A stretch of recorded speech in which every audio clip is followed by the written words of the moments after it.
Damn. Ruh-roh. There's a whole lot of microphones.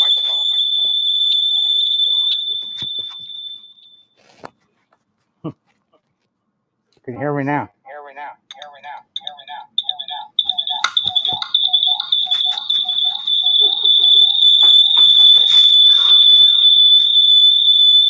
What are we doing wrong, sir?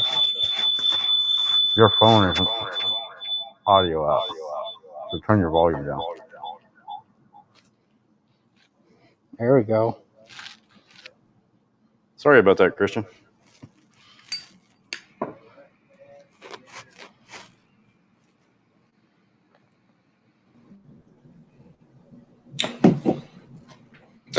Can you hear me? Are we on? Yeah, but I can't hear Christian. Yes. Hello? Christian, can you hear us? Okay, Yes. you can hear us. We can't hear Christian. Hold on a minute. Got one more problem to fix.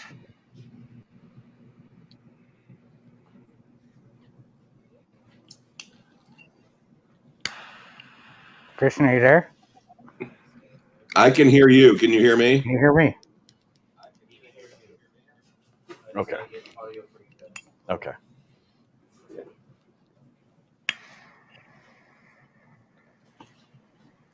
Oops. Okay.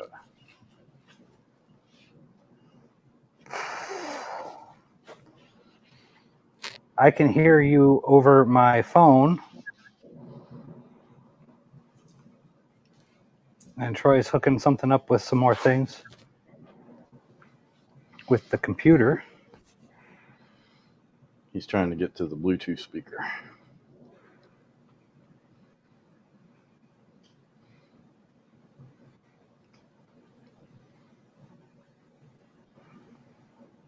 These are all the little things that we still got to figure out.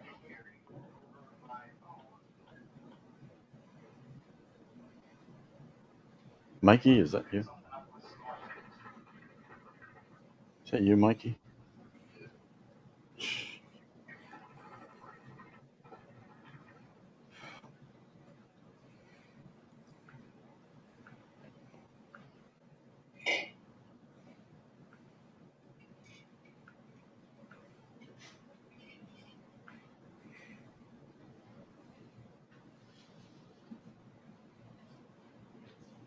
Hello? Hello. I can hear I you. can hear you through my phone.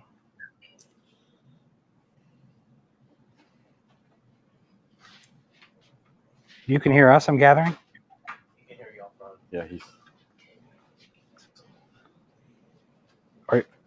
Are you smoking a block, Christian? Yeah. You know. It's good. It's good. I have. Oh, that's loud.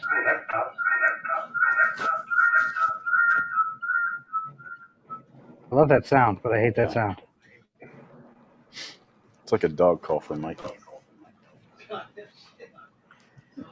I've got a nice little Opus 20 years to smoke after I finish this little Rex. Since I know Christian being Christian. I'm betting you've got an Opus sitting around. I knew it.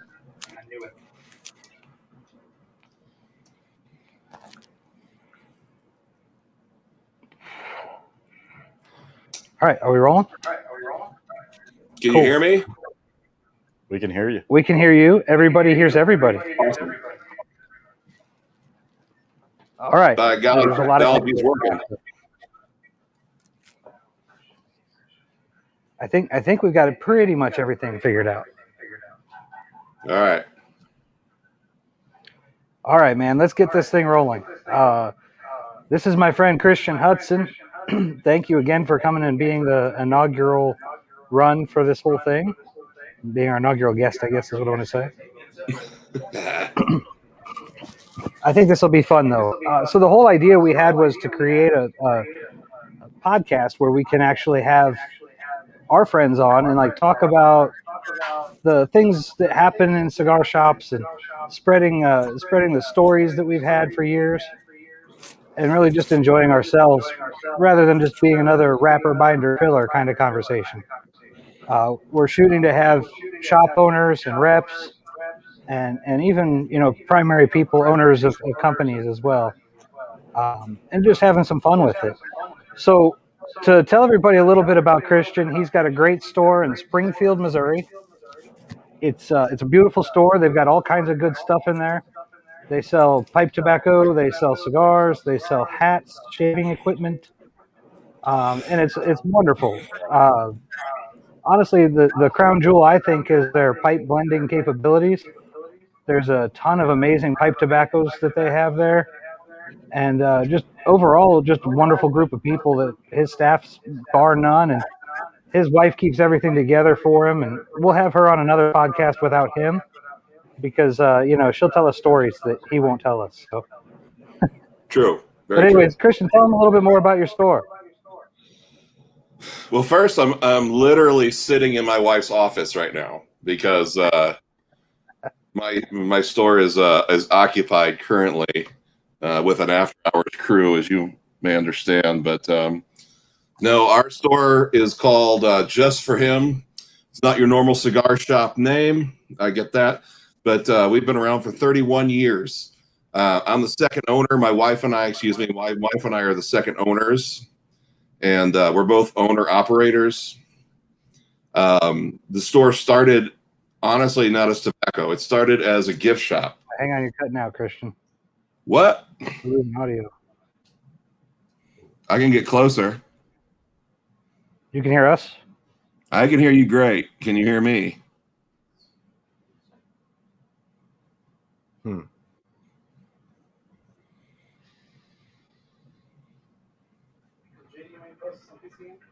Hey, Gordon, Yeah. do you want me to disconnect this laptop and try to connect from my phone?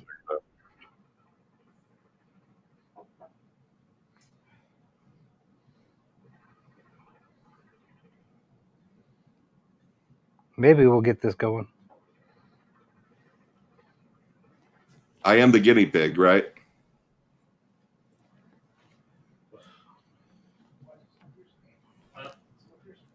So the next one will need the earpieces. Yeah, I think so. Christian, are you still there? Yeah, I see him. I'm here. Can you hear me? I hear you. Okay. Hey, there we go. All right, we've got audio, except just not on the sound bar. So, all right, go ahead, Christian. Tell us about your store. No problem. Let me know if you have any audio issues. I know first day could be crazy with any of the stuff, but yeah. So our store started as a gift store, actually, with no tobacco 30 years ago, and the previous owner liked to smoke a pipe, so he put in a small pipe counter, much to his wife's chagrin, and well, that slowly grew until he put in some cigars, and that took up over half the store. And I started managing that store, and we ended up having to move a wall. And fast forward, in 2009, my wife and I bought the store from them. And, in addition to being like a full service, almost haberdashery in terms of men's gifts, like we're a hatter, shaving equipment, beard products are huge, traditional men's accessories. But we're the largest cigar shop in southern Missouri. I think I'm one of the biggest pipe tobacco guys around. I'd have to compare, but we have about 350 types of premium pipe tobacco that we currently sell, including a number of proprietary blends.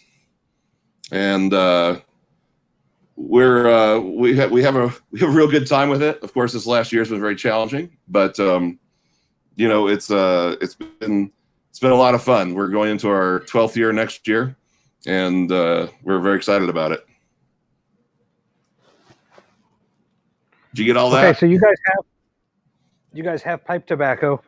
Can I get you to maybe send me some pipe tobacco? Like if I want to pay you, buy some pipe tobacco?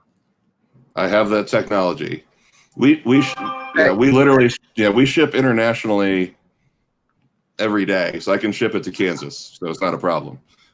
Excellent. Could I maybe get some stuff that might be named after situations or characters from very well-known stories? Whatever story you want, but yes, we do have a very famous line of pipe tobacco. We call it the Middle Earth Pipe Weed series, and those are our #1 sellers, and they're all inspired, of course, from the Lord of the Rings novels. Shortcut to Mushrooms is one of my absolute favorites. That is our #1 highest rated tobacco that no longer exists. Every single part of that, every single part of that tobacco has been discontinued. All the components, between companies stopped making them, and also certain companies, from the Kansas City area going out of business. But unfortunately, that tobacco is gone with the wind. Okay, and when I buy this pipe tobacco from you, can I use my MasterCard to pay for it? If you were to walk in my store, you absolutely could. Unfortunately, MasterCard hates you and hates me, and we do not accept MasterCard unless you're in the store for a face-to-face sale of loose tobacco, because they're terrified that you might roll a cigarette with that tobacco at some point. So we do not accept, unfortunately, or we are not able to accept MasterCard, but we accept pretty much every other form of payment. And I'm looking into that dog coin thing too, because I think that's a big deal now. So yeah. Perfect. Yeah. Hey, it's that whole face-to-face seals the deal that, if I walk in and buy it, I'm not going to make a cigarette out of it. So, of course. Way to go, MasterCard. Yeah. So I have a question. Your shop has some other feathers in your cap. Not cop, cap. You guys have won an award or two. From time to time, this happens, but yeah, we unfortunately we bought the store. My wife and I bought the store 2009, and it became painfully clear that if you're going to be involved in the tobacco industry, you need to be involved in politics, especially at the local level. If you don't, you're going to do yourself a disservice as a business owner, as a GM, or whatever. I used to tell people that smoking bans would never come to Springfield, Missouri. We're the buckle of the Bible Belt. Pretty conservative area. No way a smoking ban would ever come to my town. Funny enough, I had that same conversation with Dion Giolito of Luzione Cigars, who we know and love. He came to our store for a non-event because he does not do events. And he goes, "Hey, I think you're wrong with that. It's coming everywhere." And lo and behold, about 2 months later, the city council in our beloved city tried to impose a smoking ban, 100%. We were able to defeat that. But the other side, if you will, was not to be deterred, and they formed a petition initiative and put a smoking ban on the ballot. Was the strictest indoor smoking ban in the United States at that point, and it did pass. Now this, if we were going to tell the whole story, I would have to go get a lot more beer because it would take a long time to tell. But long story short, between another petition initiative on our part, forming a political action committee, a lawsuit, many sleepless nights by both my wife and myself, we were able to essentially overturn part of the legislation and carve out and overturn the smoking ban, at least for certain categories of businesses like cigar shops, cigar lounges, things like that. It was a grandfather clause, which philosophically I'm honestly opposed to, but business-wise, it turned out pretty good for us. And because of that, we did win Davidoff Golden Band Award for basically fighting against smoking ban legislation, and a Cigar Rights of America award as well. And most of that probably is due to my wife and not myself. I literally just lift up heavy things when she tells me to. She's the brains of our operation, as you know, Gordon. But This is amazing. Yes. Well, let's put it this way: she has an office, and I do not. True story. But she's at home now, so I get to use her office. So anyway, yes. Luckily, at least. What's that? Go ahead. Oh, I said at least on the local level, Springfield, Missouri has been pretty good. State of Missouri legislation has been pretty quiet lately. I am the vice chair of the Missouri Cigar Association. We have a lot of friends in the state senators and state congressmen. So I don't think any legislation is going to come through there at any point. We, of course, are now watching very closely petition initiatives, especially with taxes, because all the money's going towards trying to make up the deficit for all the COVID spending, and usually tobacco is going to be the number one target for that. So we're watching that pretty closely. So with that, what would you say is the best purchase you've ever made? Well, that's a wide question. Well, the best purchase I ever made was my store. That's what I thought you would say. Yeah. No, it's this is a labor of love. This is not my first career. I was formerly trained as a research biologist before I did all this. Shout out to the Fuente and Newman family. They're indirectly responsible for getting me into this particular gig. I got lucky and won a door prize at a HERF in Kansas City, Missouri, that flew me down to the Dominican Republic to see Cigar Family Charitable Foundation, the charity I'd been involved with for a few years. And I got to see the groundbreaking of the school. And it's not like I quit my job the next day, but that sort of sticks in your head a little bit. You're like, this is pretty freaking cool business. So, when the time came for that midlife crisis career change that many of us have, turns out I sell tobacco now. Well, that's not all you do, though. I know you try to get in some fishing whenever you can. You got a good fishing story for us? Well, of course, I have the only real hobby I have besides my job is fishing. And I sort of have this weird thing with luck. And I have certain cigars that are more lucky for certain species of fish. For instance, if I'm going bass fishing, we're here in the Midwest. I don't know where everybody's watching from, but if I'm bass fishing, I pretty much only exclusively smoke Arturo Fuente Rosado, because usually it's going to be warmer out. For me, it's a medium-bodied cigar, and I can smoke them all day long. However, say for instance, I'm going to be catfishing. And for those of you that do that, sometimes it's sort of messy work.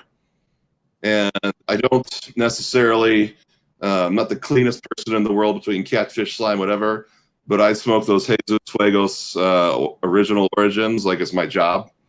I mean, those are great. They're inexpensive cigars. So if you need to put one down, it doesn't cost too much money, if you get stuff on it. But no, I have a long line of different things that I smoke depending on the fish species I'm going for. Okay.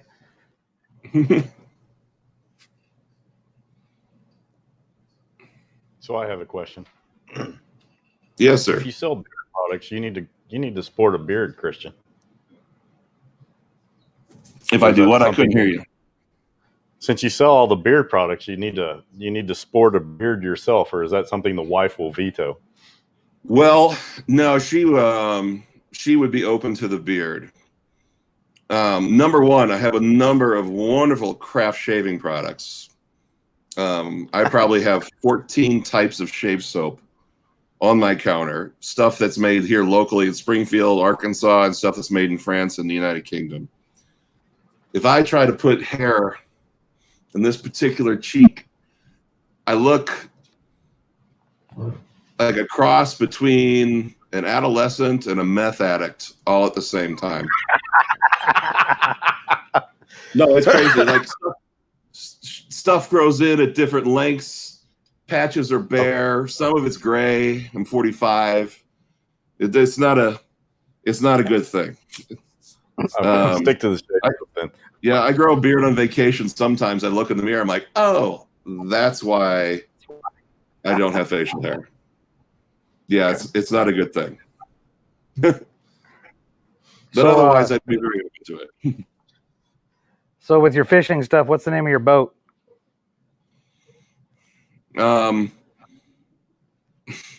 Depending on when it's running or not, a lot of times it's like your sales system stands for something a little bit different. POS.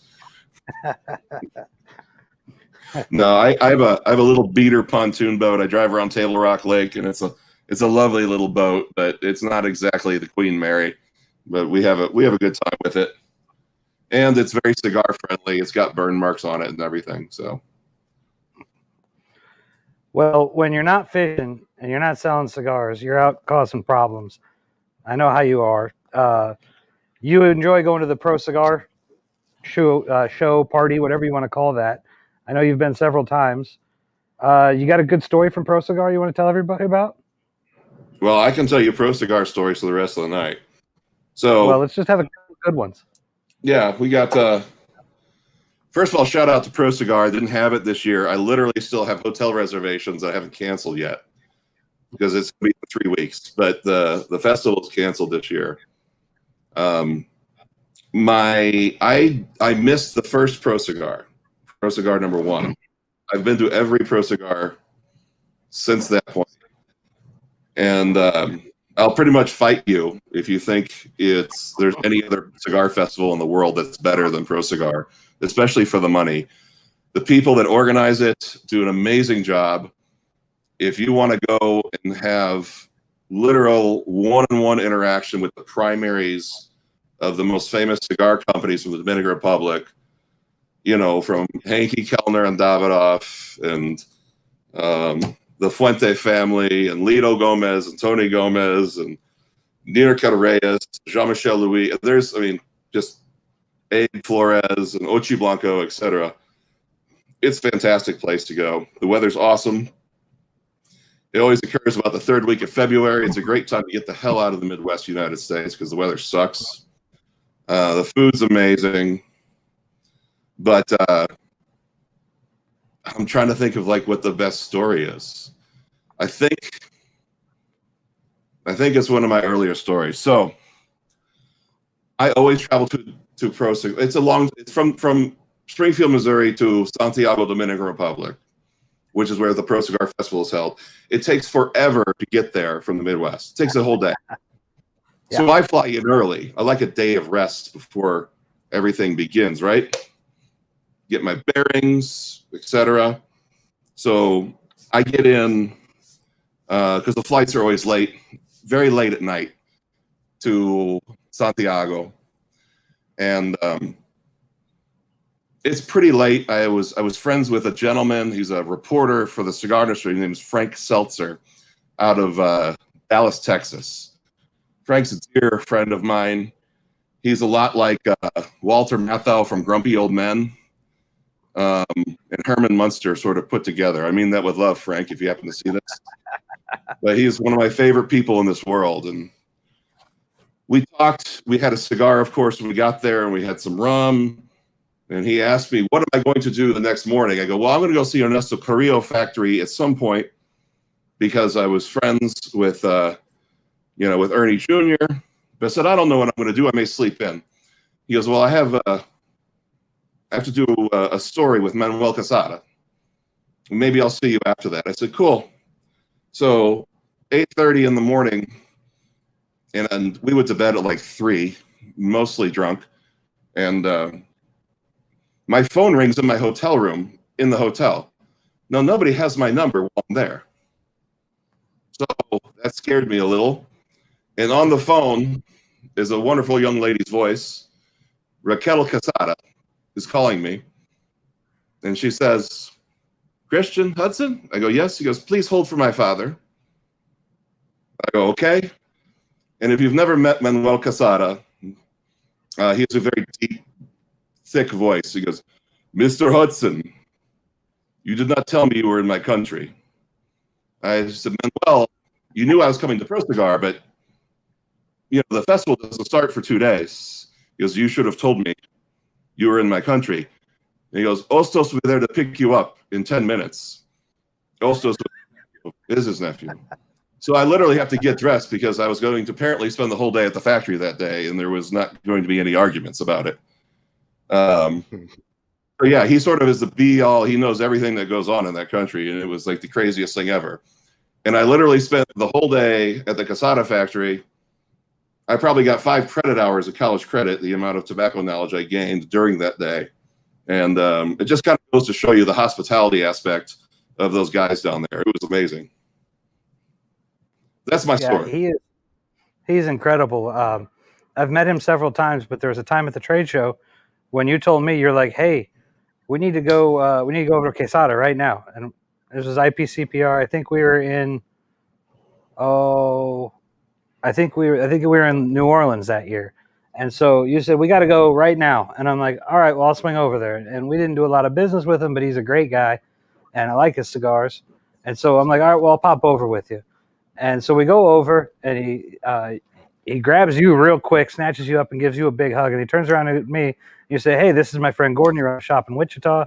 And he takes my hand real hard. He says, hello, I'm Manuel Quesada. Just exactly like he always does. And then I said, well, Manuel, I like your stuff. We do a tiny bit of business with you. I wish we were doing more, but we do a little bit of business with you. He goes, I don't care about any of that. Please have a beer. It's Oktoberfest. I'm like, well, it's July, but yeah, I guess I'll have a beer. All right. But just wonderful people. So wonderful, in fact, that when your son turned 18, they took you down there to, I guess you showed up down there and they showed you around a little bit. Would you care to elaborate a little bit on that story? Yeah, absolutely. And I'll try not to make it too long because it was amazing. So my oldest son, Alexander, who is a wonderful young man who never in his life wanted to break any rules. So even though his dad, me, owns a cigar shop, he never asked for a cigar once before he's 18. I have a giant bar in my basement. It's literally 15 feet from his bedroom. He never asked for a sip of alcohol. So he very much is a straight, narrow, does not break rules. Now, he did say, though, once he turns 18, he wants to smoke all the good stuff. So we made him a deal. Said, if you get good grades, be a good kid, we will take you to the Dominican Republic when you're 18. As soon as you graduate, basically for cigar education. So I pulled in a lot of favors. I pulled in a lot of favors. So we went down to the Dominican Republic. He graduated in May. We went down there the first week of June. And this kid at 18 probably smoked more cigars in 2 weeks than he did the next 2 years combined. We first of all, we flew in. We didn't fly to Santiago because the way the flights work. We went to Puerto Plata, about an hour away over the mountain. I have a driver down there who I have a relationship with. He was going to pick us up. Manuel Casada says, no, I'll pick you up myself. So he has a van and his driver pick us up at the airport. Myself, my wife, my son. He has a cooler of beer, ton of cigars waiting for us. My wife and I get ushered to the back of the bus where we belong. My son just sits next to Manuel, where he gives him essentially an hour and a half presentation on the history of the island of Hispaniola. And my son has his first Casada cigar and his first beer in his whole life, because in the Dominican Republic, 18's cool. So we do that as we go over the mountain. We go out to Saga for dinner. Do you know Saga, Gordon? Oh yeah. Okay. Yeah. Saga I'll tell you is, a story about Saga in a minute. yeah, so Saga restaurant. Shout out to the Reyes family for that one. And the next day, actually the next day and a half, basically, we were at the Casada factory where Manuel Casada gives my son a primer on the entire factory, from leaf sorting to color grading to the factory, the farm, rolling cigars, has him rolling cigars, to the different mountain ranges in the island. He had literally a blackboard set up in the conference room, a whiteboard, and he had a classroom set up for him. Me and Jess just sat in the back and we drank coffee and smoked cigars all day. There was even a group. Mr. Hercloth was there with some guys from that Sherman. They were ushered out of the room because Manuel had reserved it for my son. Anyway, so as much fun as that was over a couple of days, like I said, I pulled in a lot of favors. So the next day, wake up bright and early. We do a lot of business with Davidoff. So we did a full factory tour with Davidoff, with Alex. You got to see the whole process there. I know, Gordon, you've been there before. Yeah. It's kind of a big deal. A little bit. Had a private tour with just the three of us. Mr. Kellner, Henke was there. And not only do we have the tour, but we spent about an hour with Henke, who was amazing. And he kept asking me, how long am I in Santiago? How long you be here?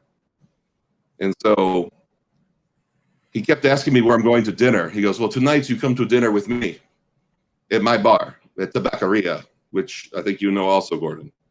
Yes. So we just got invited to dinner with his whole family, which I'll get to in a second. But we're done with the Davidoff tour, which was amazing. And then we sort of split town, skip lunch, and immediately go over to La Flor Dominicana. Now, Lito was out of town, but Tony was there, and he gave us a full tour of La Flor Dominicana. So in the first, basically, 48 hours of the trip, my son had a tour of Casada for almost a day and a half, Davidoff, and La Flor Dominicana. Of course, Tony being Tony, the first cigar he gave my son was Andalusian Bull. And I had to tell him, like, hey, slow down on that one. It's going to be a little strong. So after that, we go back and we change and we go to Tabacaria with Mr. Kellner, and it's his whole family. Everybody was there with the exception of Klaus. Klaus was out of town. And we do a private dinner with the Kellners, which was amazing. They did a rum tasting for us. It was like crazy. Everything was so good. Henke gave us fondue because the Swiss like fondue. And he was still with Davidoff then. The next morning we wake up and we went to Ernesto Carrillo factory, Tabacalera La Alianza. Congratulations, Ernesto, #1 cigar of the world again. Yeah, buddy. And I had set up this tour through my rep, through Ernesto, 2 months in advance of the exact day. We get to the door, and I've been there before, so I knew where to knock. We get let in, and Manuel Diaz, Eladio's son, who works for Ernesto, he goes, hey, welcome. I'm so happy you're here. But you should let us know if you're going to come by for a tour. They weren't even expecting us. Oh, jeez. We were not on the list for because in June, there's no gringos down there in June. There's nobody there. Yeah. They go, hey, man, I even had the piece of paper printed out. And he's like, oh, my gosh. And basically, Ernesto had forgot to tell him, I guess. But nonetheless, we had a whole private tour of Tabacalera Leonza. Amazing. Ernesto came down. He was there. Got a picture with my son. Beautiful time. My son realized at that point that you should not smoke really strong cigars and go into the fermentation room on an empty stomach. Mm-hmm. Almost lost it, but he held it pretty well. He had to take a little break. He had to take a little break from cigar smoking for about an hour or so. But no, we did that, and we bebopped it across town, and we went to see Jean-Michel Louis at De Los Reyes Cigars, where even though they were closing for the day, they gave us a quick tour of the entire factory, had my son roll a cigar with one of their master rollers, and gave him, total carte blanche treatment, which they didn't have to do. And it basically, just to show you how nice and welcoming everybody in the cigar industry is down there, it was awesome. So our last day in Santiago, let's just say getting into the Fuente factory for a tour is not always, because they get so many requests. I mean, it's not the easiest thing ever. I've been lucky enough, and they've been gracious enough to grant myself and my customers tours a number of times over the year. But I felt bad about asking because it's not like a big group of customers. You know, I didn't have 15 people with me. It was just me, my wife, and my son. And we show up, and they give us the full gringo tour. And if you want to go and get that tour of the Fuente factory, you walk a mile and you never leave the building. It's that big. It took us probably 2 or 3 hours before we were even done with it. And you get to see everything, you know, the Opus room and everything else. And you meet everybody. You sit in the offices and talk to people. It was, so my son at 18 met multiple Cigar Hall of Famers, got a chance to be in some of the most prestigious cigar factories in the world, all in about 5 days. So, yeah, it was. I felt pretty good about. I nailed the dad one. I got an A+ for the day. That one. You know, what a lot of people don't understand is when you fly over from Miami. I mean, first you got to get to Miami, and then when you fly over from Miami over into the Dominican, 9 times out of 10, you're not flying in a 757 or a 747, something big. You end up in a prop plane, and it's a little prop plane. And so the first time I went down there was going down to the Davidoff trip, and everything went wrong. We had plans to be in Puerto Rico for a night, and we were going to party and stay in a really crappy hotel in Puerto Rico, and then we were going to get up in the morning. It was like a 40-minute flight over. We ended up having to stay in Miami instead. By the end of the whole thing, it was a total mess. And so we find out that, okay, cool. We ended up with like row 3 in this prop plane, and we're really excited about it because it's like, dude, we're gonna be in the front of the plane, we're gonna be able to stretch out, it's gonna be great. So we go and we get to board onto the plane, and that's when we realize that row 3 is like the back of the plane because they load from the back to the front. And so we're in like this really tight, cramped quarters, and we're right by the wings.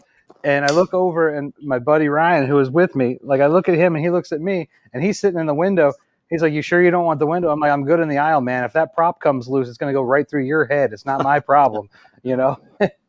He's like, "Oh man, I didn't even think about that." And it's so loud. And God, it was the worst 45-minute flight I've ever been on, hands down. It was miserable. But we got there, and as soon as we got there, all was forgiven, and it was a wonderful time. We stayed at the Gran Almirante for a couple of nights, and then we went over to Hotel Odelpo Joseph, which is like in Santo Domingo, and that was incredible. That's an old fortress that was built in the 1500s, and it's been renovated and turned into a 25-suite hotel. And Davidoff really did a nice job with that. It was a total adventure, though. We went to Saga the first night. The second night we were there, and Saga was great because it has both, you know, the continental cuisine and then also American food, which was cool. You know, they had very much both types of food. So we got some of the paella, and then we were sitting with the artists from URNY, and those guys are from New York, but they're both, one's Dominican and one is Puerto Rican, and so they're talking, and they're like, "What are you getting to eat?" And we talked about all the different food, so we got all the different food, and when it came, like I ordered my food, and I don't speak Spanish well, but I speak well enough to get by, and they look over at me and they're like, "Oh, holy shit, man, you got ribs and fries? I didn't even see that on the menu." I'm like, "You guys got to read further down, you know?" So they're like stealing my French fries in Saga. There's almost a food fight that erupts between the four of us. And the people at Davidoff were, gracious enough to just let us get away with it. They were fine with the whole thing. But we were kind of the rowdy group for Davidoff that year. I don't think they were expecting that. My favorite from that is that first night we got in early, but a little bit later the late group came in. Avo came up. He did a big speech and everything, and then another one of my friends from Chicago, Phil Ledbetter, love that guy. Phil's like, "Hey, man," like he walks in the door and he looks around and he looks all over trying to find a seat. And we had a seat right next to us, and I saw him, so I wave real big. I'm like, "Hey, over here!" And he looks at me and like he gets white as a ghost and just looks miserable. And I'm like, "Oh man, like he's not happy to see me." And so he comes over and he sets his bag down and he slides in with us. And I'm like, "You okay, Phil? You look bad, dude." He's like, "No, I just expected to have like 4 days of screwing around and smoking and getting some good sleep in. And now I know I'm just going to be a degenerate drunk like the two of you." And so, yeah, Yahtzee. So a little bit later that day, I guess it was the next morning, we had like a free afternoon. The whole day was free. And so we were like, we can pay $8 for one rum, or we can go to the grocery store and buy bottles of rum. So Phil and Ryan and I, three of the whitest white people you could ever imagine, are walking down the street in Santiago, Dominican Republic, getting people looking at us side-eyed all across the way. We get down to the grocery store. We clean them out of rum. We bought so much rum. We bought 16 bottles of rum amongst the three of us. We put it all in these paper or plastic sacks, and we're walking back down. All these people are looking at us again like, what in the world are these guys doing? And so we commenced to drinking out by the pool, which is beautiful. If you haven't seen it, it's one of the most beautiful pools on the face of the planet. It's one of those infinity pools, and it looks right off into the mountains. It's amazing. So we're like, cool, we could do this all day. So we do a few activities with Davidoff that afternoon. That evening was free. So we're smoking with a lot of the guys, and at 8 o'clock, they throw us off of the patio by the pool. They're like, "Hey, you guys can't smoke out here. You're too rowdy, and there's people that are trying to sleep." I guess all the pilots go in, and they get all the rooms right around the hotel because it's really pretty, and the hotel supports them because they're always there. So we're like, "Well, where can we smoke?" And they're like, "Well, you'll have to find a place." Well, then it starts raining, and it starts pouring down rain, and we've still got about 7 or 8 bottles of rum to drink. So the three of us look around. We're like, "Hey, there's a carport right downstairs. Like, we can just go out front." So we're sitting in the carport until 2 or 3 in the morning. At one point, Vincent, the gentleman from France that ran the whole tour, Vincent Kremble, he's a funny guy. Vincent walks by with the brand manager. Her name was Courtney, and they look over at us and they're like, Vincent tells her, he says, "Those two guys, or those three guys, those guys are going to be trouble. We're going to have a hard time getting them up in the morning." And Courtney knew us real well. She'd been out to 2 events with us, and she knew how we do things. And so she looks over at us and says, "Oh, those guys, they're not going to be a problem at all." And Vincent kind of shrugs it off, and he goes up to bed and says, "We'll see you guys in the morning," and laughs. Well, the next morning at 7 o'clock, we were down eating breakfast, and he rolls down about 7:30 as we're finishing up, and he's very, very surprised to see that we're up and ready to go. And the three of us just looked over at him, and he's like, "Oh, I guess you guys aren't the problem." And we're like, "Yeah, don't worry about us." And Courtney walks by right then and says, "See, they're fine." But that trip was amazing. Seeing the factory, seeing everything that those guys are doing down there, and all the quality controls, just incredible. I'm really interested to see what's going to happen with Jim departing. I don't know if you saw that yet, but Jim is out. That's unfortunate. I don't know what's going to happen with that. I'm hoping that things continue the way they're going because Davidoff's a great company. We do a lot of business with them, and I know you guys do, and really appreciate them. One of the things that I found doing this is that people find out what you do for a living, and they're like, "Well, what is that like?" So, what's the most interesting conversation you've ever had with someone once they find out what you do for a living?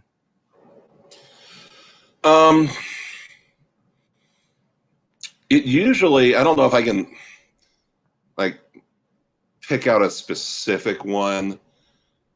because, I think the most poignant ones are probably the people that have literally no idea about premium tobacco. Right. So they think there's cigarettes and Copenhagen, right? Maybe Swisher. Yeah. Like they don't even know there's a whole world out there about premium tobacco. And so when you try to tell someone, about the processes, about everything being made by hand, about the family businesses, that's usually, those sorts of stories are the ones that blow, if they believe you, by the way. And a lot of them either don't believe you or they don't care to believe you. Blow their, not that they're even anti-tobacco. I mean, anti-tobacco people you're going to talk to anyway. I mean, I will just for fun, but the people that just have no idea that something is beyond, a Swisher Sweet or a Marlboro or a Pall Mall that's out there. And when you can enlighten them on that situation, they're like, really? I'm like, and then I say, well, come see me. Just come in the store. And then when you show them this whole new world, and they're, because it is such a niche. As much as we like to sing from the mountaintops about how cool premium cigars are, we're still, we're a niche. And that is probably the most interesting genre of conversation that I have, is when I can start at the beginning and bring somebody in who's legitimately interested in learning about it and start to tell them about the process of, this is how they grow the tobacco, and this is where it's from originally, and these are the major centers for growing now, and start the education process. For me, those are the most interesting conversations that I have. I think I agree with you. I think that's definitely the funnest part of the whole thing, when you can kind of enlighten somebody on that.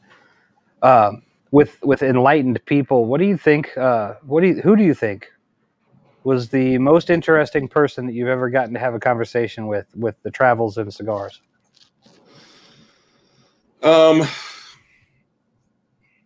Good question, Gordon.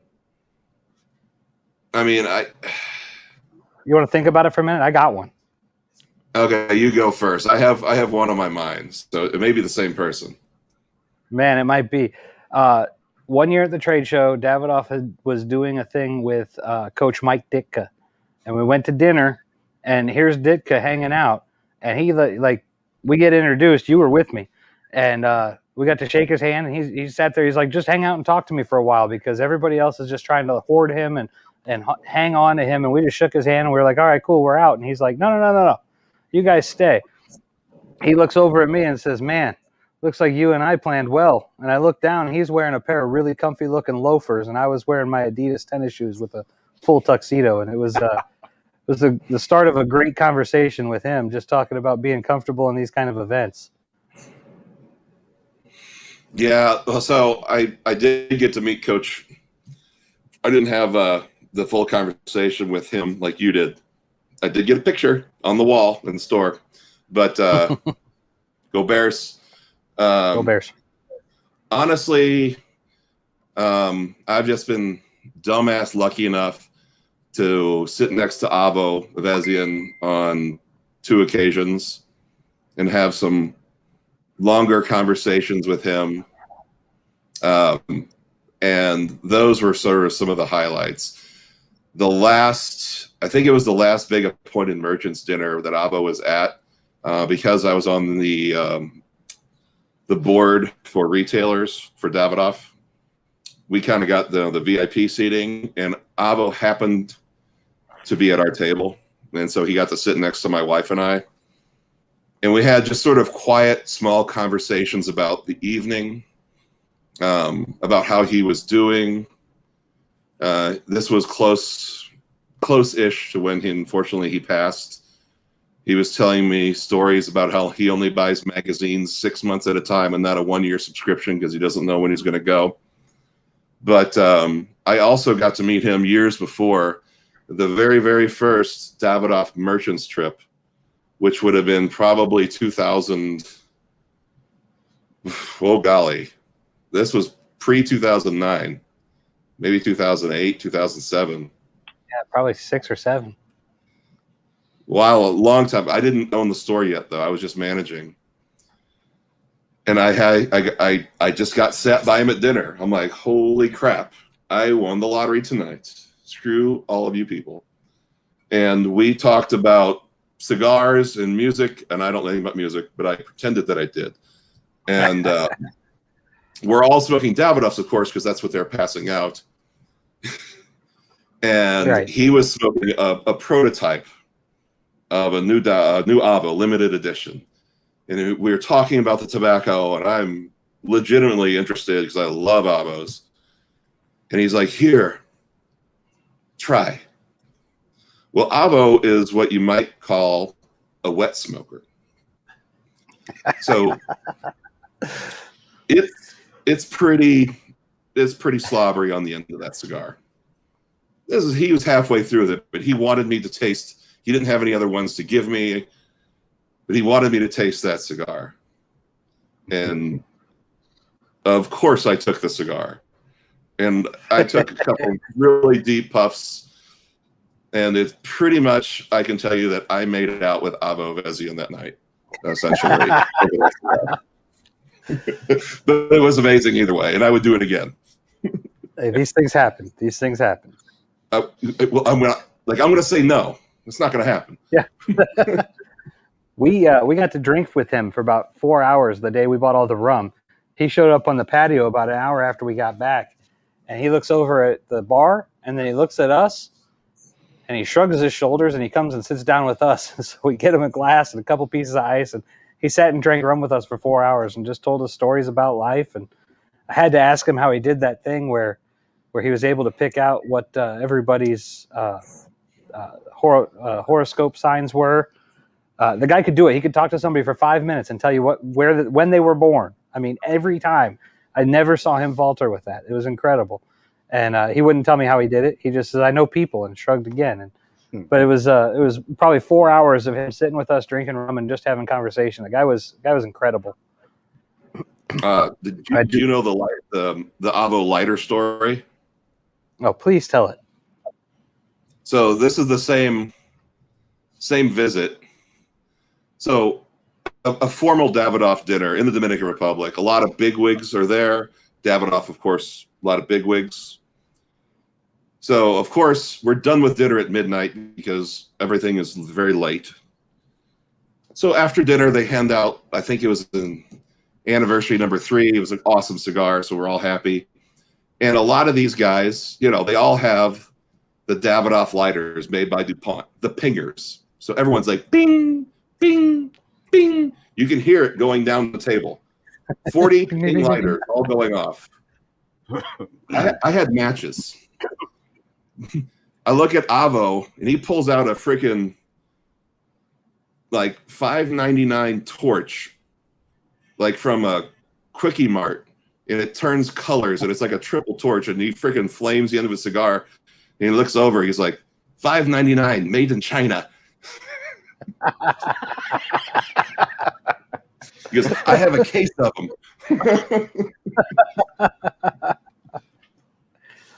Yeah, he was amazing, man. He was just a different kind of monster. Well, he was a character.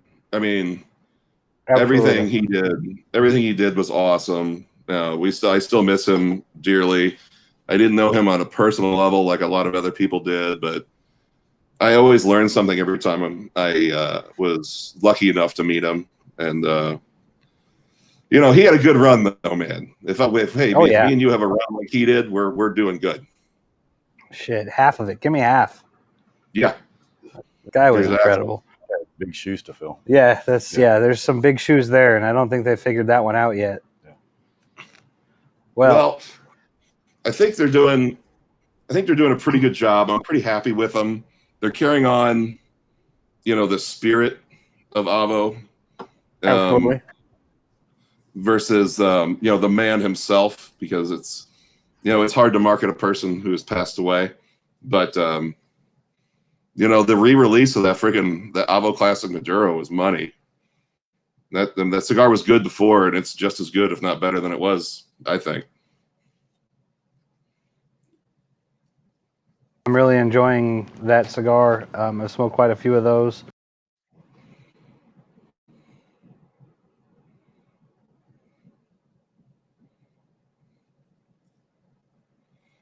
Did I lose you?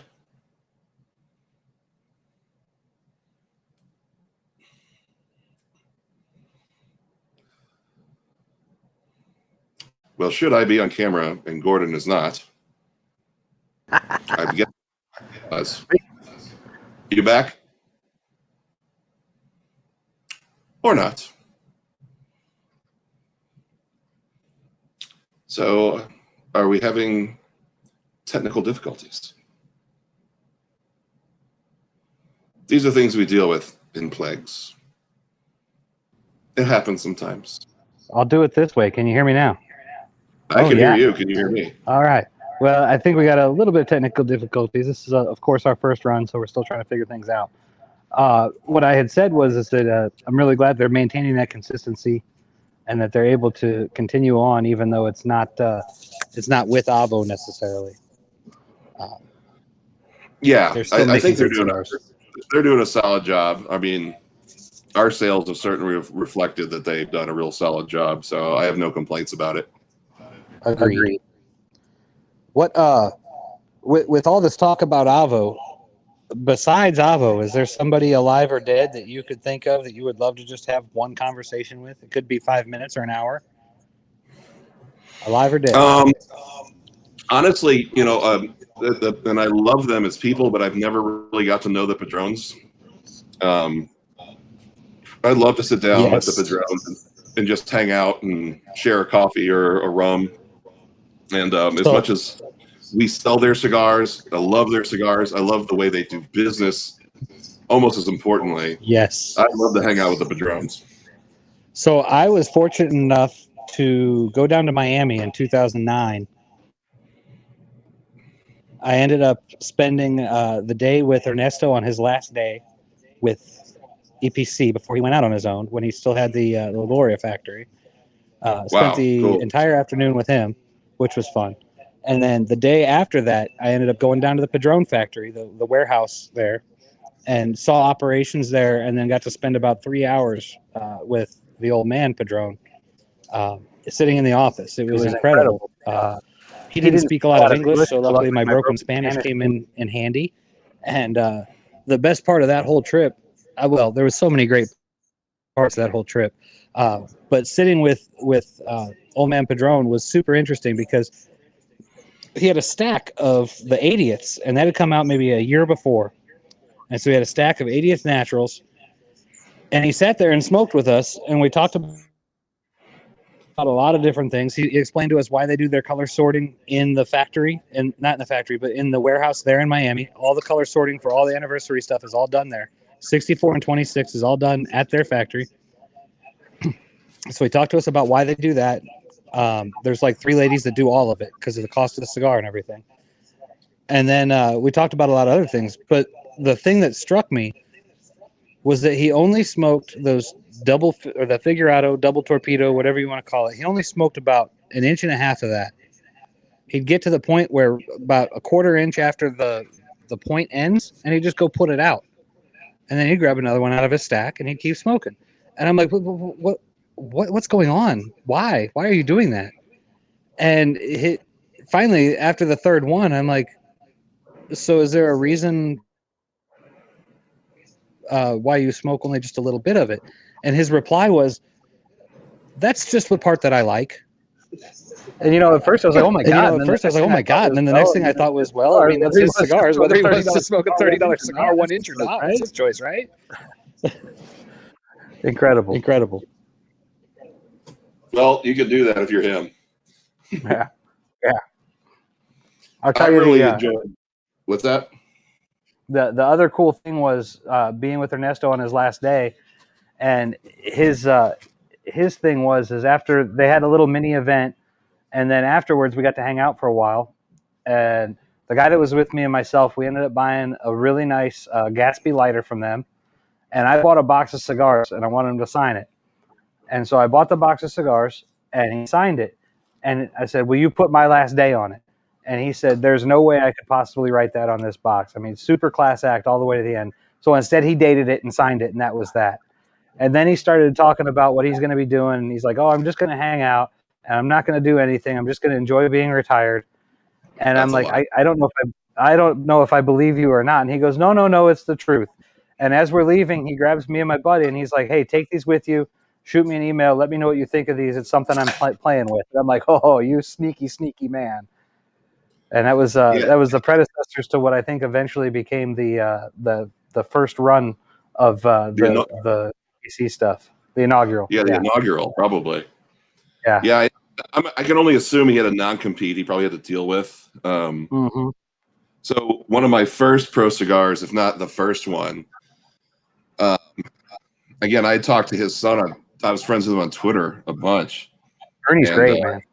Yeah, super nice. His whole family's nice. And I was like, hey, I'm going to be down there. He's like, yeah, just come by, knock on the door. Like, okay, sure. So I did. And, I got to go to the factory, and they brought me up to the upstairs office, Ernie's office, Ernie Senior, I guess, Ernesto's office. And we just smoked test blends for like 2 hours. And this was, again, the kind of the beginning of that pro cigar week. And so I was there early, and all of a sudden other people started to walk in. Yanni and Pete Johnson and Pepin came in. They had a kind of an entourage. There's a bunch of them. And then a couple of reporters came in. I don't know if you know Gary Arts, who he was. Yeah. So Gary was there, rest in peace. And all of a sudden, everybody leaves, and it's just me and Gary in the office. And he's very talkative, so am I. So we're holding shop, and we're just talking. He didn't know me, I didn't know him, but we became friends in about 35 seconds. And so He we're was like that. around, and there's big sliding windows that overlook the gallery.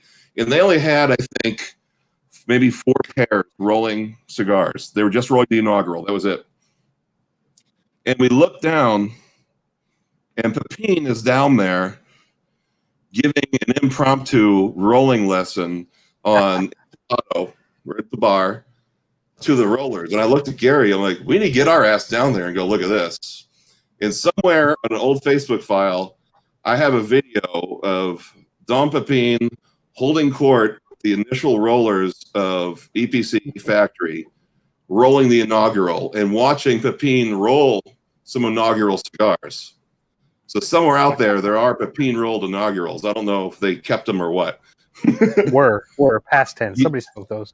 Yeah, exactly. But that was like one of those when you just kind of fall ass backwards into a really cool situation, not even knowing, like, Yeah. oh, that was awesome. You know as Thank well God as I for do, him. that happens all the time. Yeah. That's a thing, man. For some reason, that seems to happen in this industry.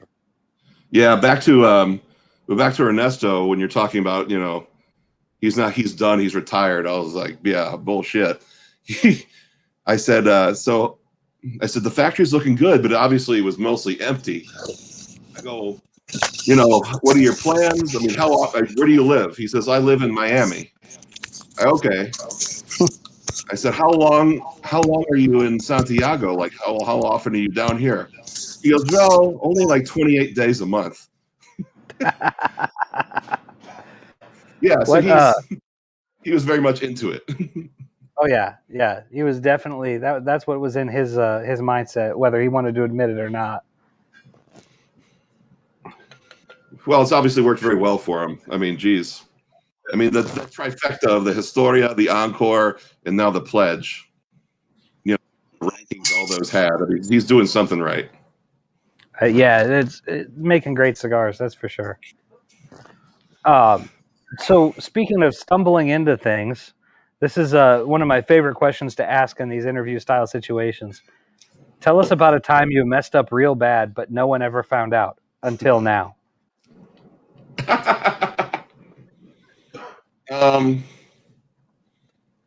In cigars or life? Yes. Doesn't matter. Yes. Yes.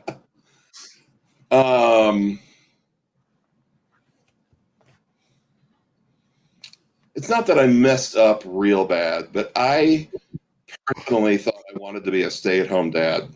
And it turns out I was into it. I had planned on it after my first career was sort of over. And I really thought, you know what? Second son was born. My wife's killing it in her job. I'll do my part, raise my son. I'll be a stay-at-home dad for a little bit. I was wrong. I was really wrong. Lost your damn mind, didn't you? I'm just I had every good intention, and it just didn't work. Yeah, it was so different. I would get up in the morning and I was like, well, let's go to work. Let's go do something. It was not like I was going to sit in the house. So we'd go out to the gym or go to the park and we do a bunch of stuff. So it wasn't like a horrible experience, but I just realized for me on a personal level that, there probably wasn't the best bet. On the cigar level, I think not the worst thing, but I got in real deep with Altadis. And right before I bought the store, and then realized afterwards that how strictly they did business, and after the changeover when I was the new owner and all the different things that wanted me to jump through, and we ended up going from 75 facings of Altadis to like 4, just because I couldn't really put up with all of the hoops that they wanted me to jump through. And I'm sure there's a lot of other people that do really good with them, but we're now much better with them. They have a lot better structure, but that was probably one of the big things, because I had bought a lot of Altadis right before, as a manager, right before I bought the store, and then we had to sort of eliminate a lot of their blends because it wasn't anything we were going to be able to keep. That was some of the big misses. Yeah, I understand that, man. It's a tricky one. That is definitely a tricky one. Let me jump in here. Yeah. So I like to ask this question to people. You're a little further out from where we're at. What's something that people should be smoking that seems to be really popular, or something you've been smoking lately that people should know about?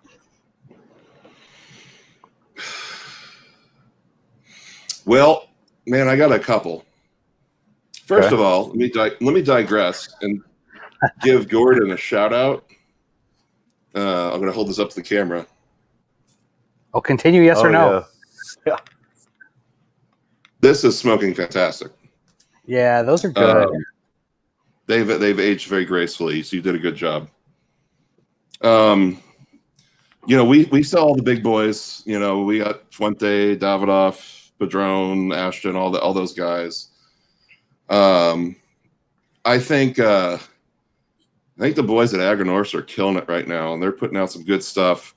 Not necessarily in one brand altogether, between the stuff they do for Dion, the stuff they do for Kyle and Warped, and obviously the stuff that Terrence is doing.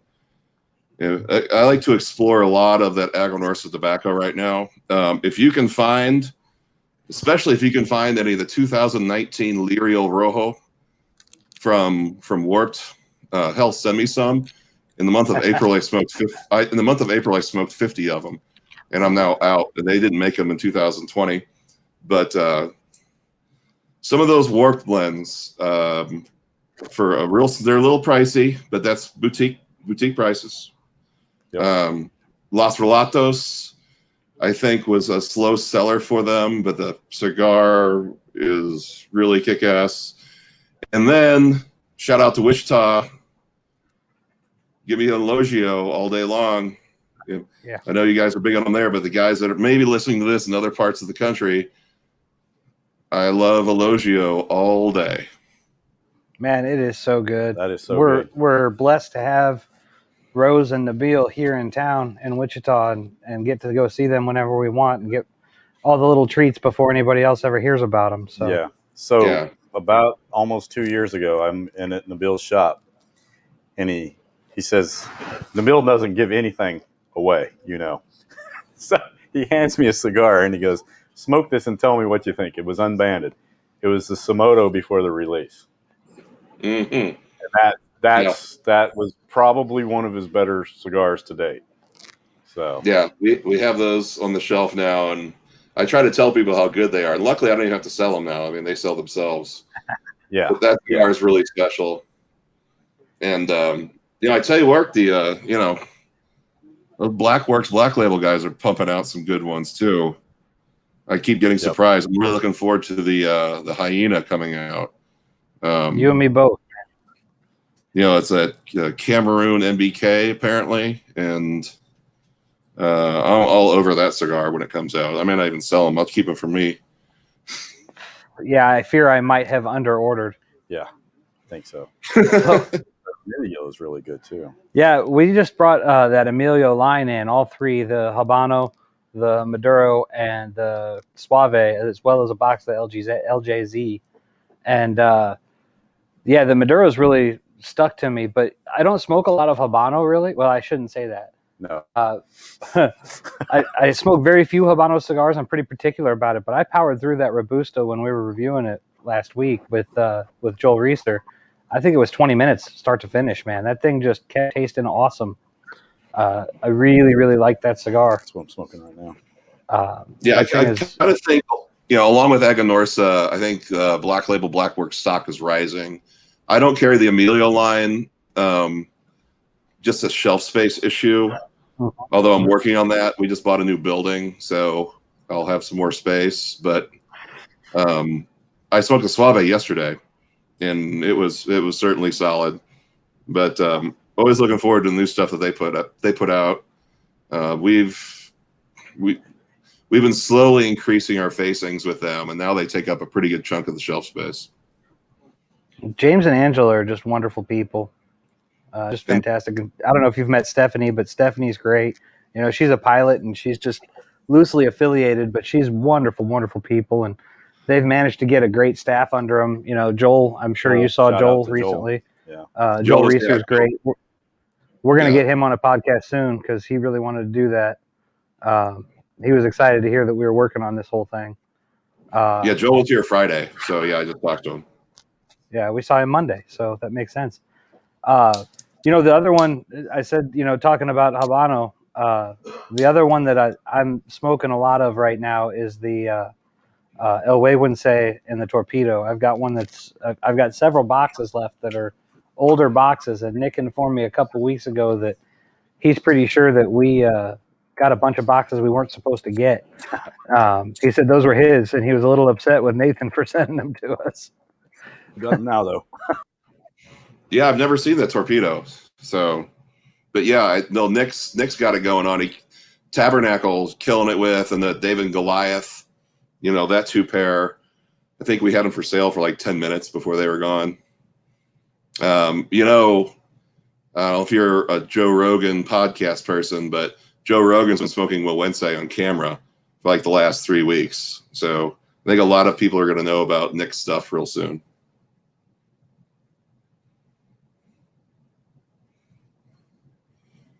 And then I've lost you.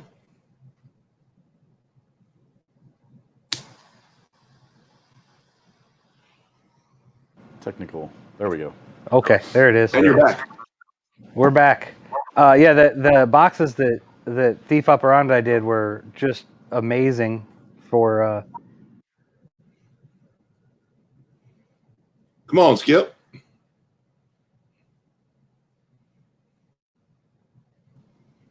The boxes that there it is. The boxes that Thief Operandi did were amazing for Joe Rogan. Beautiful pieces of art, and he's been smoking the hell out of those cigars. Something I noticed on that podcast is that on his video cast was that he has a cover band on it that has the Joe Rogan Experience logo on it that covers him up for. I think they do that because they don't know if they have permission to use it or not. But the first thing he does is rips it off and makes sure, he's not flagrant about it, but he makes sure everybody sees that band as he's getting it cut and lit. So, some great advertisement for Nick. I was giving Nick some hell when I talked to him, and I said, "Hey, what's this? What's the stuff with Danny Daniels? you got a porn star and Joe Rogan both talking about your cigars. That's all right, man. You're doing things the right way for advertisement purposes. Yeah. Apparently he's made it now. So Yeah, he's in. But yeah, dude, those torpedoes, I've been smoking the hell out of those. Have you had any of the grasshopper set? no, I haven't. All right, man. I'll get one in the mail for you. I still got 2 or 3 here, so Yeah, hook a that brother thing's up. amazing. Yeah, I'll get you hooked up. You got to share though. Make sure Jess Okay. gets some of it. Always. Yeah, I know she gets first picks. So tell me about what's going on as far as Torcido is concerned. I know that it was now it's pretty much defunct. Yeah. Twofold. The biggest problem was we ran into some, for lack of a better description, some copyright issues with another company that did not want to play ball, and they were a much bigger entity than we were, and that's fine. The attorney for the U.S. Copyright Office didn't agree with our opinion, so we were forced to probably change things. And then when FDA came out, we're not going to bother trying to get by the FDA and the money that would entail and all that. So I still got a bunch. They're sitting about 45 feet from where I'm sitting right now, but pretty much just for personal use right more. I don't even sell them in the store. I'm just keeping them for nostalgic reasons. It was a really fun project, but I'm going to concentrate on being a retailer, and if we'll do exclusives, with other people that know how to make cigars. But it was a really amazing process to go through. A very humbling process to go through when you produce a brand. Obviously, you've gone through that as well. But it was, all the stars didn't align, and it's not that we cutting our losses. We made some money on them and had them in some really cool stores, real boutique heavy stores across the country. But it's not anything we're pursuing at this time. I smoked one of the Coronas a couple of days ago that I found in the bottom of one of my humidors, and it's still smoking real good. Yeah, I smoked a Corona last year. I need to smoke more of them. I think, they're probably got about 5 years on them now, and At least 5, maybe 6. Yeah, I think they're gonna peak here in a couple of years.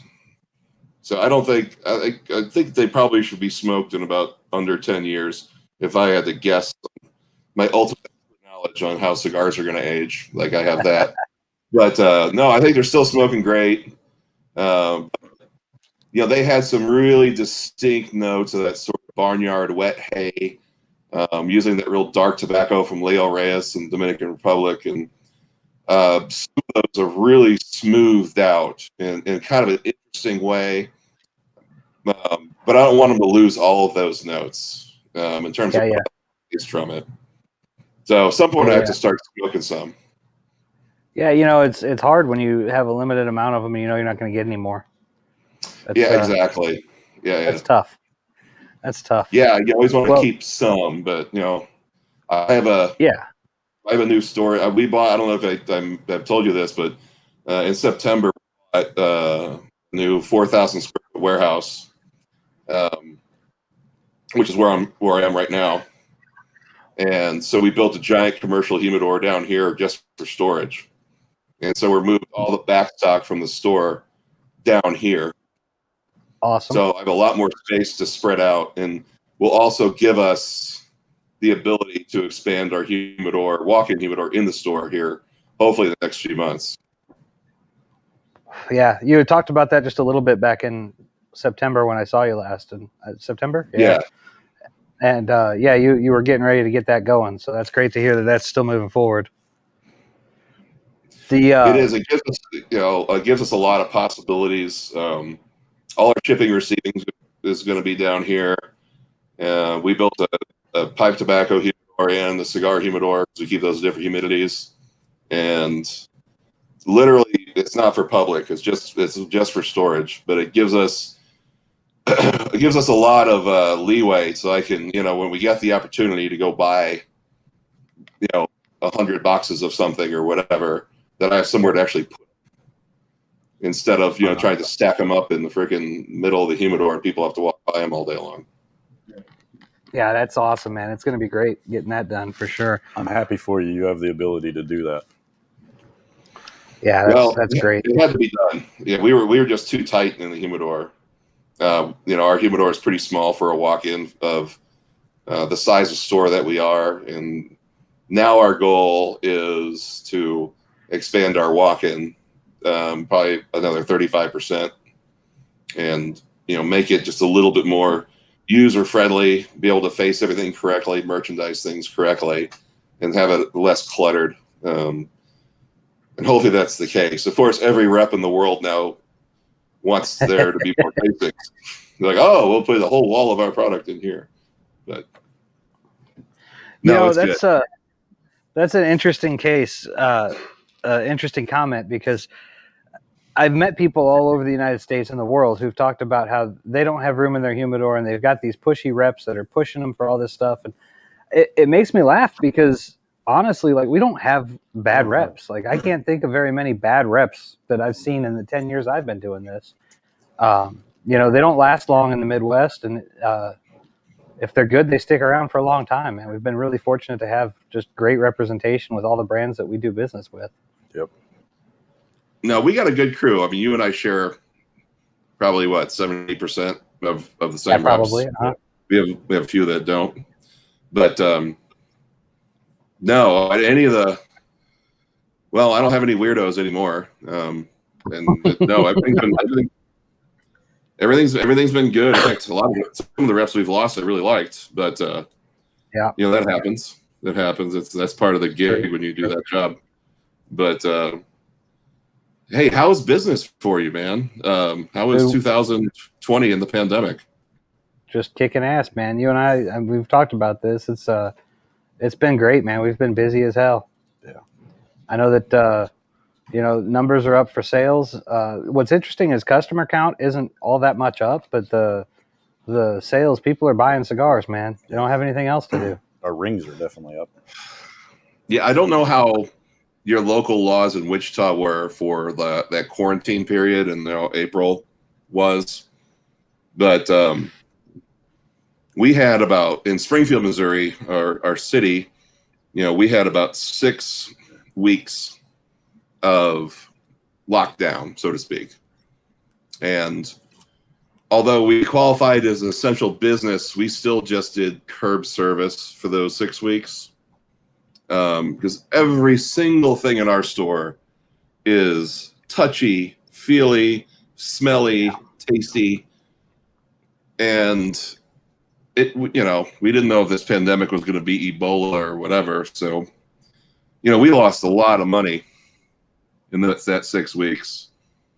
But the rest of the year was so big that we ended up, our 2020 was over 2019 in terms of overall sales.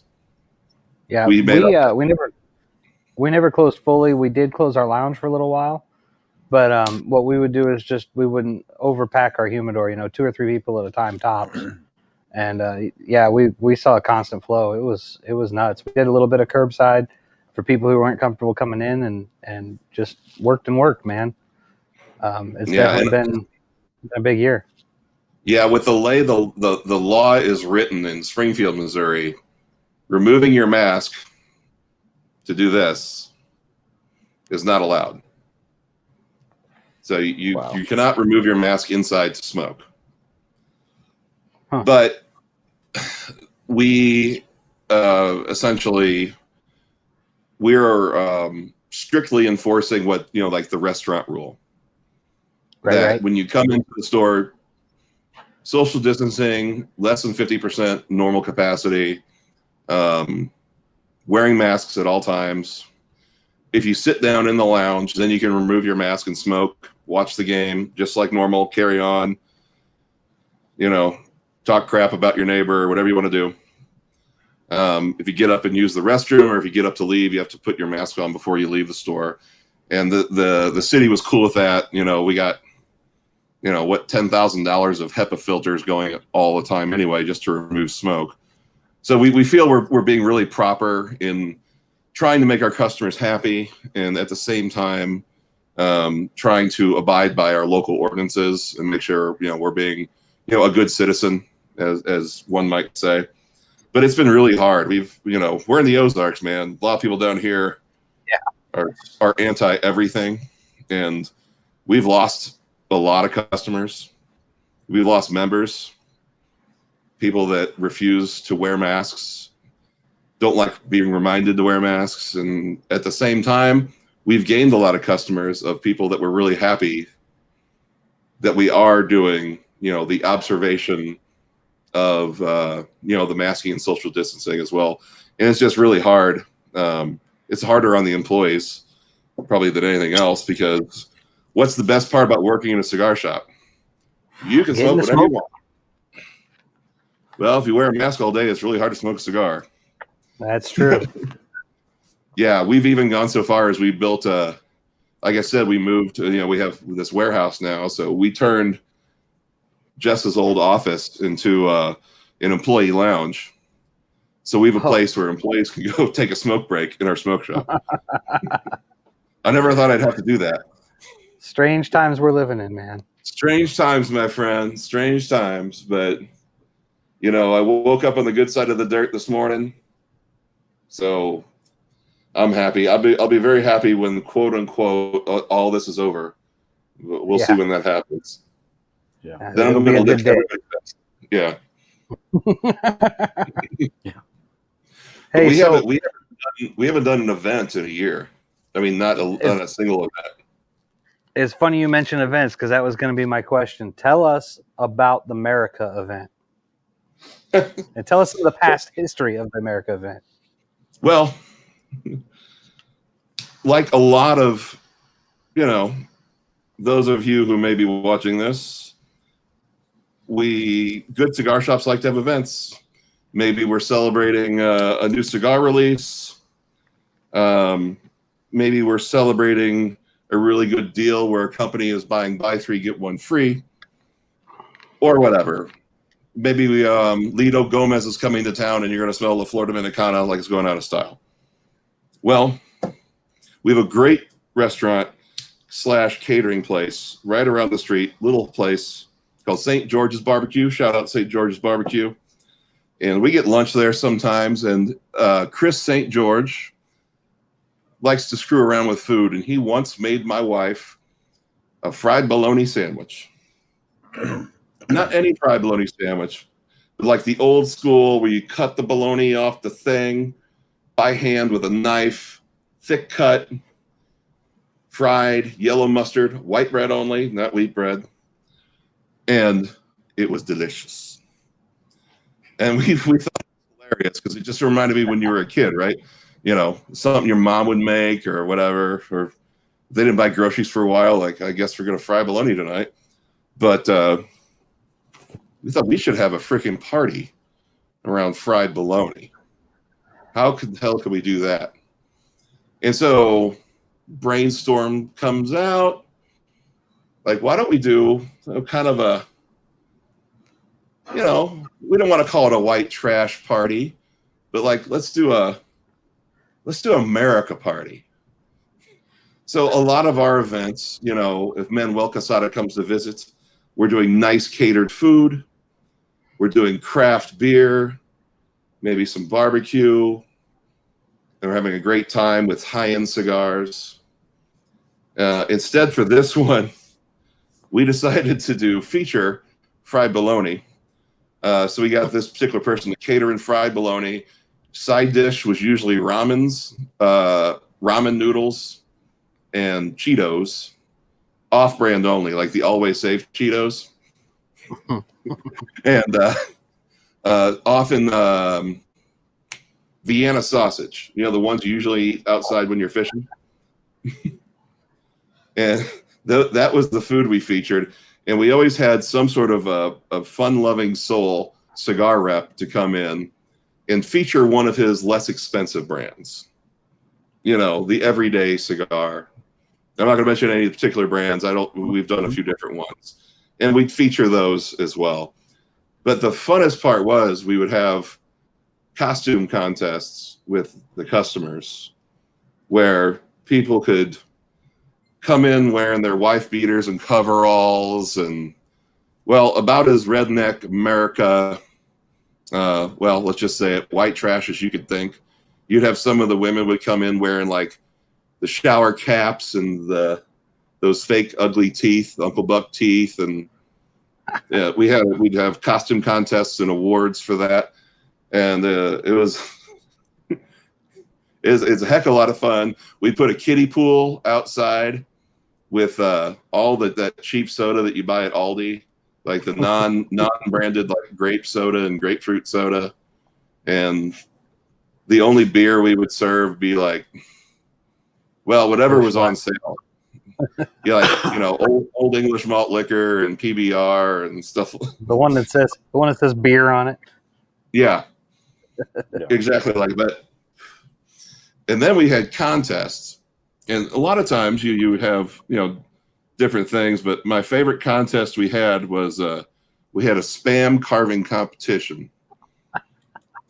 So we'd outside, by the way, you should always do, anytime you do a Spam carving competition, for anyone listening, do it outside.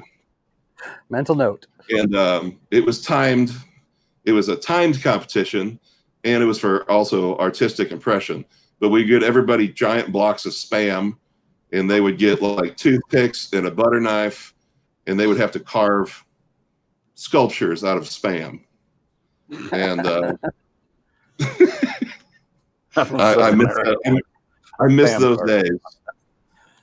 I think they'll come again, man. It might be a little while still. We had a butcher show up once, though, and he was like the ringer because he actually made like Don Quixote riding the burro with Spam, and it was amazing. He wasn't allowed to enter again.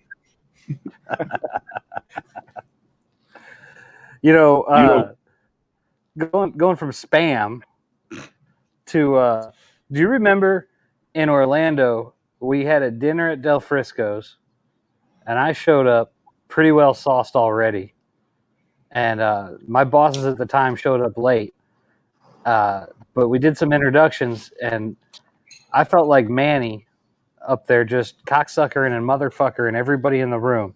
My bosses showed up right in the middle of that, and they start looking at us like, they look at me like, what are you doing? And our good friend Garrett Calhoun was there, and Garrett's just sitting back watching this whole thing. And I think Andre Farkas had just gotten Cigar of the Year, or number 2 Cigar of the Year from Viaje that year. He was there. And the key note here was when I said, and this motherfucker, congratulations to you, you fucking jerk, for getting number 2 Cigar of the Year. And Andre's laughing and carrying on. Well, do you remember that the bosses came over to me right after that and looked at me and said, hey, man, are you okay? And I said, everybody here is fine with it. And they're like, you just railed into everybody in the room. I'm like, well, these are all my friends. It's going to be all right. And they looked around. I was like, is anybody mad at me right now? And everybody in the room just started laughing. They're like, no, they knew exactly who we were and what we were doing there. That was Del Frisco's in that would have been Orlando. Yeah, that was the single most expensive cab ride I've ever had in the history of my life. It was $110 to get to that restaurant. Jesus, man. It was like 10 minutes away. How did that happen? I don't want to know. Never mind.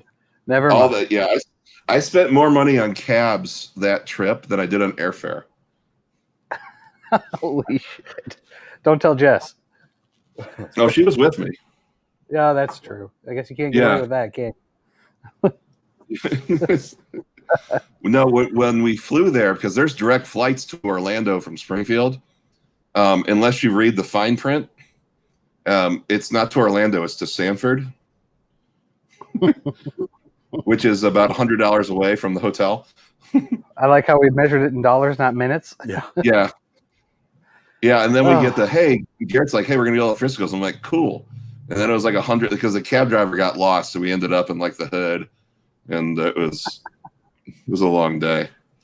That was a long day. That For was the, different that was reasons. the year. That was the year we won the Golden Band Awards. Yeah, yeah, that was. It was a heck of a week in Orlando. Never even set Yeah. foot in a Disney property. Yeah, I don't ever want to go back there again. Yeah, that was a bad time. But you know what, though? Hopefully, something we can turn into some sort of tradition. The night we snuck off and had Delmonico's in Las Vegas is still one of my favorite experiences ever. We just sat at the bar, ate appetizers, lobster bisque, drank beers, and it was it was phenomenal, man. There's there's something about this industry when you get good friends and get to spend some time with them, not doing the normal things that we have to do. It's there's nothing quite like it, I don't think. Yeah, that was a wonderful evening. If you remember, our other friend who didn't join us was busy in his room screaming at the television because Oregon wasn't winning at the time. Well, what are you gonna do? You know. You know, he that same person threw a bar stool over a North Carolina game one night. We got asked to leave a bar. 2.5 seconds left in the game. I just put $60 on the bar and left because there's nothing else we could do. Well, I'm gonna try to get him sometimes- on. I'm gonna try to get him on for one of these.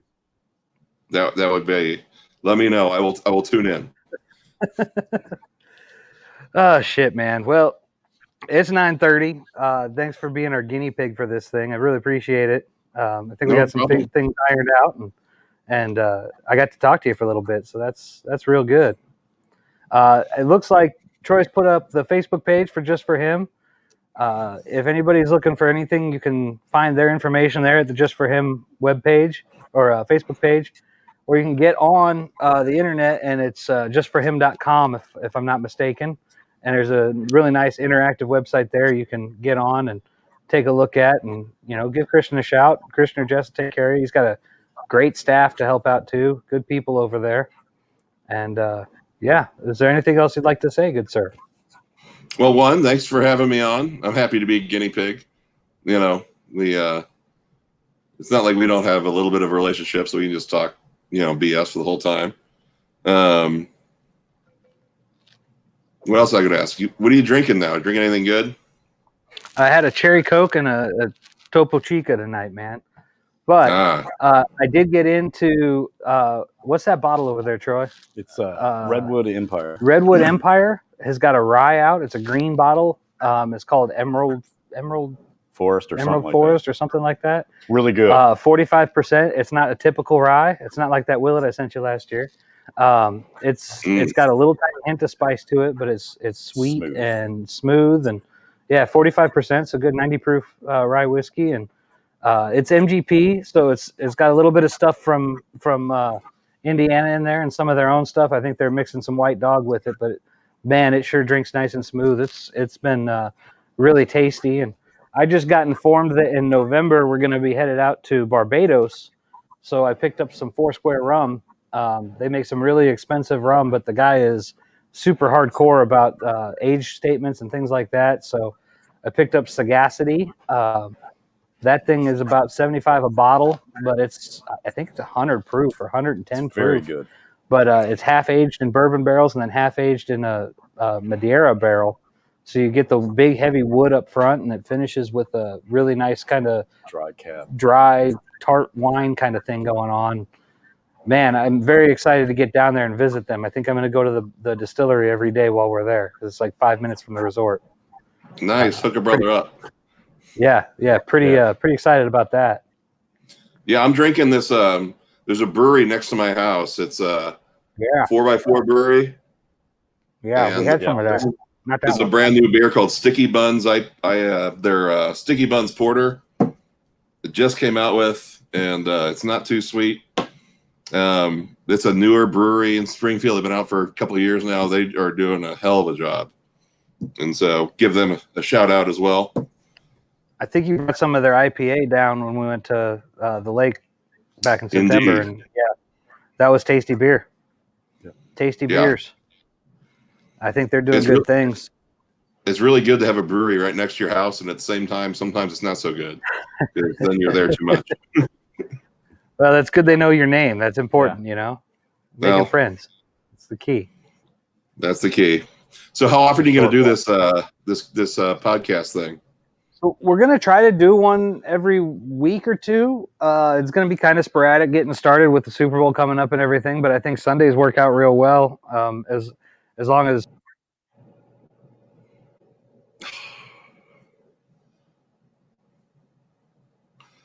me unmute. I'm here. All right. I'm here.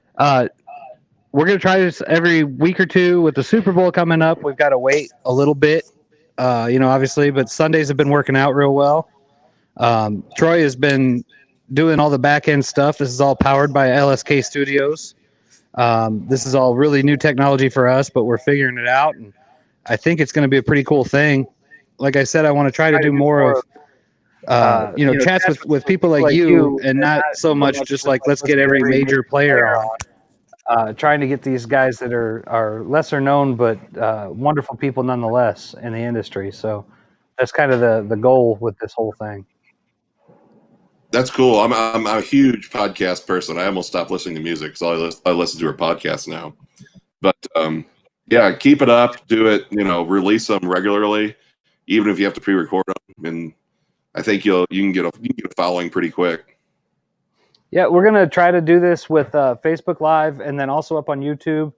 And then once we can figure it out, we're gonna try to put them onto like Spotify and some of the other streaming services afterwards too. So it's something we've been wanting to do, but we just couldn't figure it out. And I saw Tony's thing earlier this week and just hit him up with. Have you listened to any of those 4 shots with Tony and Jeremy?